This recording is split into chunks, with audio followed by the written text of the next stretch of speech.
હવે અમારી રજૂઆત એવી છે કે જેમને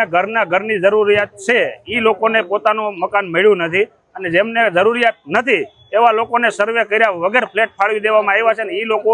400 મહિને આવી રીતે અમારું સોસાયટીનું તંત્ર બગાડવા આવતા હોય છે। હવે જે 408 છે જેમ ભાઈનો ફ્લેટ નંબર ભાઈનું નામ છે વિજયભાઈ ગોંડલિયા, જેમને અલગ અલગ રાજકોટમાં અલગ અલગ 4-5 આવાસ યોજનામાં અલગ અલગ નામથી ફ્લેટ છે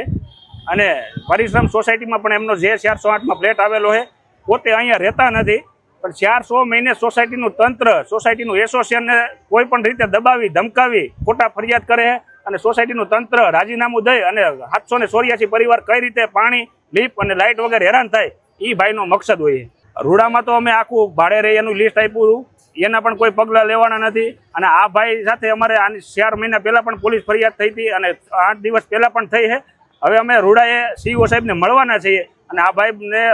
ફ્લેટ નંબર નામ સહિત મૌખિક રજૂઆત કરશું। જો એમ કે છે લેખિત આપો તો લેખિત પણ આપવાના છે, છતાં પણ કોઈ એમનો ફ્લેટ કેન્સલ કરવામાં નહીં આવે જેમને એમને જરૂરિયાત નથી એમનો ફ્લેટ કેન્સલ કરવામાં નહીં આવે તો અહીંથી 200-250 જણા જે આવ્યા છે એ કોઈ ઊભા થવાના નથી। અત્યારે અમારી એક જ માંગણી છે કે અમારે પરિશ્રમ સોસાયટીમાં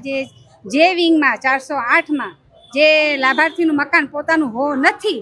છતાં અહીંયા રહેતા તો નથી પણ થોડા દિવસે અઠવાડિયે 15 દિવસે મહિના દિવસે આવીને અમારું આખું એસોસિએશનનું તંત્ર બગાડીને વયા જાય છે। અમારા પ્રમુખને હેરાન કરે છે, એના ઉપર FIR લખાવે છે, એને જેલમાં અત્યારે જે અમારા પ્રમુખ હમણાં 15 દિવસની જ વાત 15 દિવસની અઠવાડિયાની જ વાત છે અમારે અત્યારે પાણીની તકલીફ હોવાથી અમારા મેઇન ગેટમાંથી એક લાઈન નાખી છે આ બાજુના વિંગમાંથી ઓલા વિંગમાં અમારે પાણી માટે સગવડ માટે થઈને તો અહીંયા કણે અમે પાણીની લાઈન નાખવા માટે થઈને કામ ચાલે છે એટલે અત્યારે મેઇન ગેટ બંધ હતું તો વાહેના ગેટમાંથી બધાનું હલનચલન હતું। ભાઈ પોતે જે વિંગના જે અમે જેના ઉપર અત્યારે કરવા આવ્યા છીએ રજૂઆત એને પોતાને ખબર જ છે કે મેઇન ગેટ બંધ છે છતાં એ ગેટમાંથી છે ને અંદર આવ્યો અને અંદર આવીને અશબ્દ અમારા નિલેશભાઈ મહેતાએ માથાકૂટ કરી અને એને જઈને પોલીસ સ્ટેશનમાં ન હોવાની ફરિયાદ ખોટી ફરિયાદો લખાવી છે કે મારા હારે મારઝૂડ કરી છે ને મારા ચેન લૂંટી લીધા છે ને મારા પૈસા એવું કંઈ હતું જ નહીં અને એ બધું થઈને પોલીસ એને લઈ ગયા। અમે બધા લેડીઝે ત્યારે અમે એમની સાથે જ હતા અને અત્યારે અમે એને જામીન પર માંગણી અમારી એક જ છે કે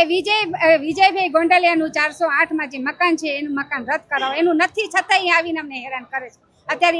એના પોતાના મકાનમાં નથી રહેતા, એના સાડાના મકાનમાં રહે છે।